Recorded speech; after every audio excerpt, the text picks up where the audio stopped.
some of it's little clusters, some of it's little yogurt-covered things. Use any cereal at all, especially if you get to near the end of your cereal. You know, and you've got like all the bits at the bottom and you don't really want to use it. So yeah, odds and ends. You can use it all together. You can mix and match. So you can make it quite healthy, couldn't you? Could you do a muesli cake, or would that be a flapjack? That would be a flapjack, but I think it'd be just as nice. Okay, so, lovely. Okay, so basically, we've got those, and you can use as many quantities as you want. But what I've got here, and this is the only bit that you really will need adult supervision for, so if any children are planning to do this, make sure you use an adult, because I've got a very, very hot hob here. It's causing me a bit of a sweat in the studio.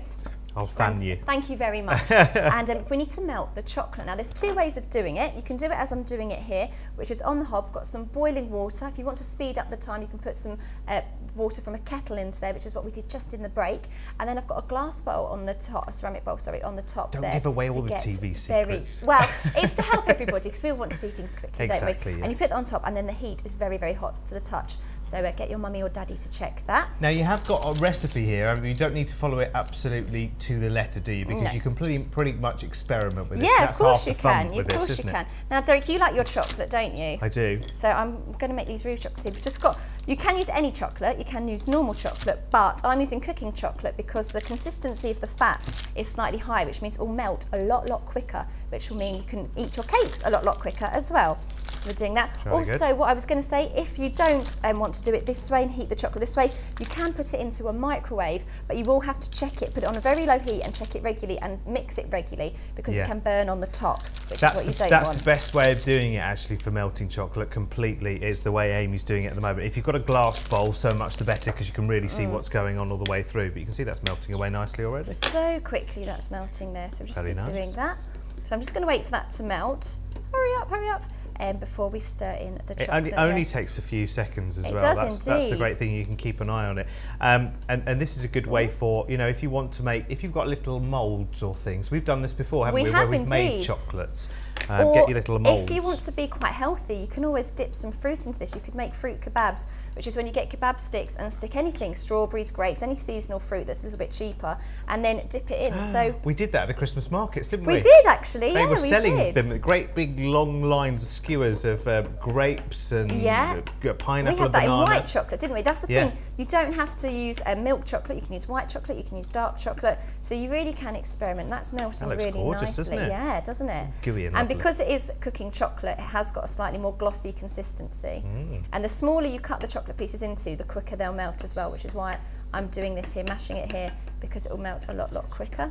Very, very nice. There we are, almost done. And actually, you can change the texture of that as well. Just had an idea from Mr. Producer through my ear. Okay. That you can actually change the texture of that by adding marshmallows to it as well, melting those down. You that could would make it even gooier, wouldn't it? Yeah, you could put raisins in it, you could put anything, add anything to it. But yeah, the marshmallows will melt, so you've got a lovely consistency. Fabulous. Now, Derek, it's up to you. Do you want Rice Krispie cakes or do you want cornflake cakes? Well, can I do like what I do with rice and chips? Have half and half. Half and half. Okay, then. Rice and chips. Well, if you have a curry somewhere and they say, do you want rice or do you want chips? Yeah. I kind of say half and half. Can't make my mind up. There we are. Look at that. Fabulous. Lovely.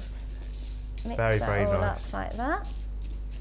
Can actually take off the heat for this as well. I just don't want to burn myself. Okay. See that there? Turn the heat off as soon as you're away. And also a tip for children, always make sure that you turn the hob handle away from the side, because you don't want anybody to knock it over themselves. So I'm just stirring that there. Can we see that? Yeah. Do you need a bowl? Do you want a bowl for that? I did want a bowl, but I'm going to try and keep this mess-free. Okay. Because one thing I hate is washing up. That's a nightmare. And as well, chocolate when it gets too... So you're sort of folding there, aren't you? You're just, you're mashing around. I try not to mash it too much because you want it to be nice and, crispy. You don't want them too small. Yeah. But just make sure everything's covered.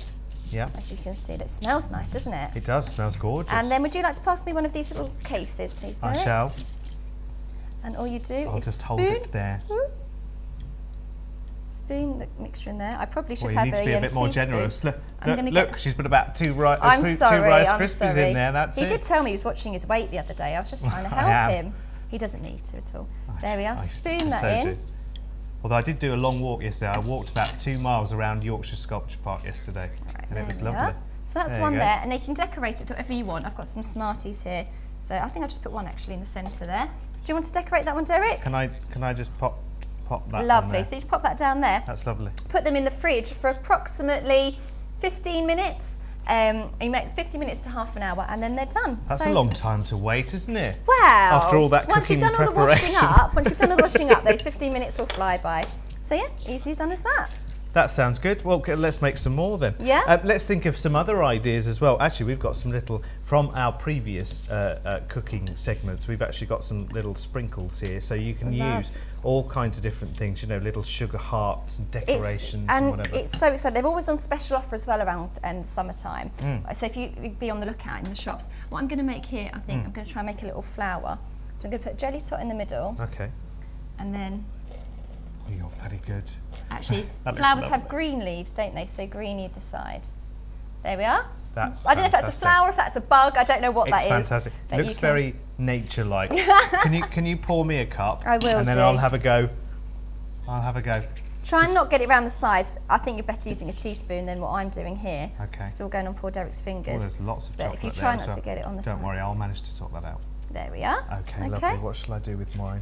You can use some of your icing you could pens. ice, couldn't you? We've done that before, haven't we? And these are great for children's parties as well, because you know all children seem to like them. The ingredients are so basic, take very, very short amount of time to do, and you'll look like one of those mothers that's always making homemade food. So you'll get brownie points from the other mums, I think. Let's see whether we can do. There we are. I think my icing won't come out now. Oh, there it is. I'm going to use some of these Barbie ones. Oh, that's lovely, isn't it? Got. That looks like a nice big sunshine, doesn't it? Or a big egg yolk. There we are. Oh, lovely. Oh, a big sunshine that looks like, Derek. It looks a bit like honey, doesn't it? That's Look great. at him getting into it. See, that's the thing. The adults enjoy it more than the kids. Well, exactly. I think. You've got to have a little play. See, that's nice and colourful. On this isn't it? one, I've just poured all the hundreds and thousands on the top of as well. Lovely. Let's put that to that's it. Put that to the front so everyone can see that. We just use little decorations on that, little sugar decorations. There's little hearts and things like that in it. That's fantastic. This would be good. You know, if you've got a birthday party or something like that coming up, and you're just looking for something to do with the children, that's what this is all about. And of course, along the way, you can eat them, and they're not that unhealthy either because it is just cereal and chocolate. So at least you know what's going into it rather than all the extra additives. They do say, don't they, if your children aren't great fans of eating vegetables, there's Amber. She's arrived. Hello, Amber. Hi. If your children aren't great fans of vegetables, then you can kind of incorporate them into food by just kind of disguising them and mixing them in with things like stews and casseroles and curries and things like that. This is a great way actually for your children who maybe don't fancy cereal, they're not really into it. They would rather have, you know, a bit of toast or something sweeter. Or if you can't get your children to eat at all, some children are so fussy, they won't eat anything but sweets. That's true. We have a producer like that, don't we? We do. Well, we'll get him onto these cakes then. Yeah, absolutely. So very, very simple to make. All we needed then really for the cereal cakes, should we call them, because you can use really any kind of cereal you want to, really. We were using Rice Krispies or cornflakes, but you can kind of do what we did, mix the two together, get things like muesli. Anything, crunchy coconut flakes, yep. If you want to incorporate some fruit, like you were saying there, you could actually put some fruit in them as well, dried fruit particularly, so you are actually making them quite healthy. Yeah, absolutely. Right, okay, here's how we did it then, here's the ingredients that we used.